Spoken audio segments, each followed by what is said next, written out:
It began with a whistle, a penalty, and a team walking off a pitch. It continued with a player covering his mouth with his shirt and an accusation of racism that stopped a Champions League match for 10 minutes. And now, at the 2026 FIFA World Cup, both of those moments, both of those eruptions from earlier this year, have been written directly into the laws of the game, changed, codified, and forced with consequences that could alter the result of a World Cup match in an instant. England's manager has formally challenged one of them. Coaches across the tournament are alarmed by another. Players who have been following the same unwritten customs of football for their entire careers are now being told those customs could get them sent off. And the football world is asking a question that has no clean answer. Did FIFA just change football to solve two specific problems and created a dozen new ones at the biggest tournament on earth? Stay with us, because the story of what FIFA has just done to the laws of the game is one of the most consequential and most controversial decisions this World Cup has ever seen. To understand what has changed, you have to go back to February of this year. Real Madrid were playing Benfica in the knockout stages of the UEFA Champions League. Brazil's Vinicius Jr., one of the most exciting footballers on the planet, and a man who has spoken repeatedly and courageously about the racism he has experienced throughout his career, was confronted by Benfica's young Argentinian winger, Gianluca Prestiani. Prestiani approached him and covered his mouth with his shirt while he spoke. Nobody could read his lips. Nobody could verify what was said. Vinicius accused him of directing a racial slur at him. Prestiani denied it. The match was halted for 10 minutes. The football world erupted. FIFA President Gianni Infantino had seen enough. He spoke publicly in language that left no room for interpretation. If a player covers his mouth and says something and this has a racist consequence, then he has to be sent off, obviously, he told Sky News. There must be a presumption that he has said something he shouldn't have said. Otherwise, he wouldn't have had to cover his mouth. I simply do not understand. If you don't have something to hide, you don't hide your mouth when you say something. Presumption of guilt for covering your mouth. That principle is now a law of the game at the 2026 FIFA World Cup. Any player who deliberately covers his mouth with a hand, a shirt, or a shoulder during a confrontation with an opponent may be shown a straight red card, dismissed, removed from a World Cup match, gone on the referee's interpretation of whether the conversation was confrontational. The nuance in the law is this. If the mouth covering happens during a friendly exchange, it is permitted. Only during a confrontation does it become a red card offense.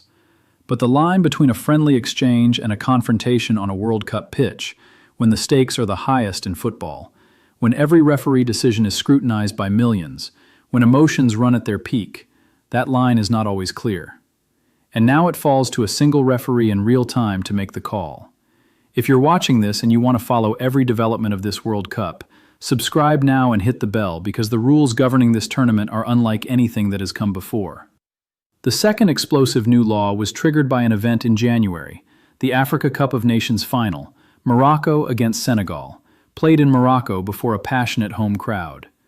Late in the match, a penalty was awarded against Senegal. Senegal coach Pape Tia and several of his players did not accept the decision.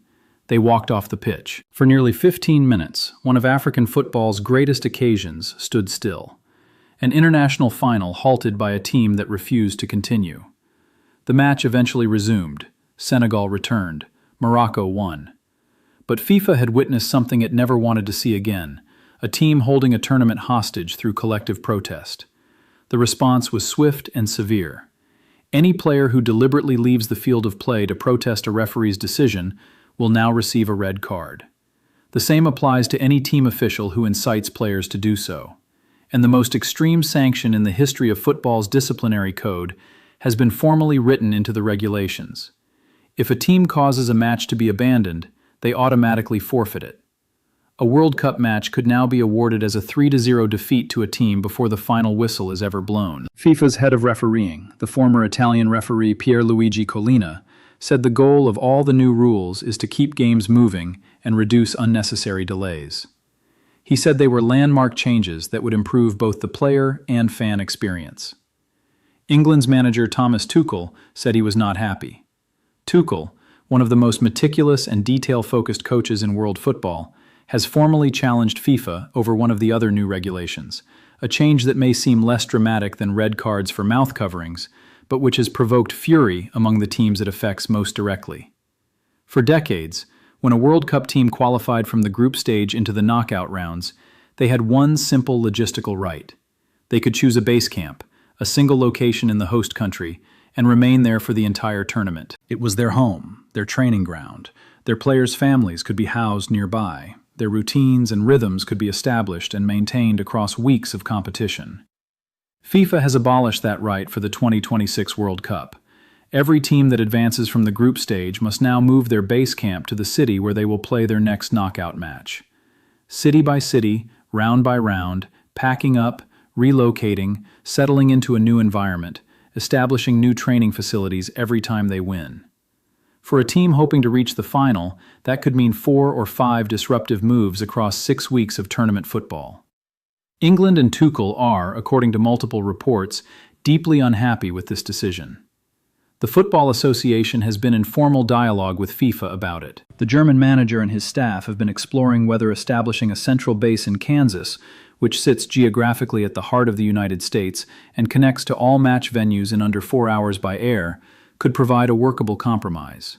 But FIFA's rule stands. Once the knockouts begin, the base camp moves. The practical consequences are significant. Preparation time lost to travel, unfamiliar training pitches, disrupted sleep schedules, recovery protocols designed around stable facilities thrown into disorder. For players at the peak of their physical demands playing knockout football at a World Cup under North American summer heat, these are not minor inconveniences. They are performance factors. But those are not the only new rules causing alarm. There are 2 more that have fundamentally altered how this tournament will be managed on the pitch. And their combined effect is an environment that even experienced players and coaches are still adjusting to. The first is the 10-second substitution rule. Once the substitution board is displayed, the departing player has 10 seconds to reach the nearest exit point on the touchline and leave the field. Not walk to the center circle to receive applause, not stop to embrace teammates, not make his way slowly toward the tunnel while the home crowd acknowledges his contribution. 10 seconds, nearest exit, or the referee intervenes. On the surface, this is a simple time-wasting measure. In practice, it removes one of football's most human moments, the substituted player's walk of honor or walk of shame across the pitch.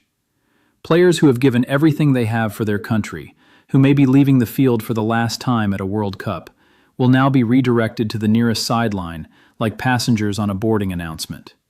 It is efficient, and it is distinctly soulless. The second on-field change is more technically complex, but potentially more consequential. VAR powers have been significantly expanded for this tournament. Crucially, VAR will now be able to review potential fouls committed by attacking players in the build-up to corners. Under the previous system, once a team had won a corner, the play that preceded it was no longer reviewable. Now, if VAR identifies a foul in the passage that led to the corner, a handball, a push, an infringement, the corner can be cancelled, the appropriate disciplinary action taken, and a free kick awarded to the defending team instead. England's Guardian newspaper identified a potential missed foul in a recent friendly between England and Uruguay as an example of exactly the type of incident the new rule was designed to catch. Under the old system, it would have been let go. Under the new system at this World Cup, it could change the entire course of a match.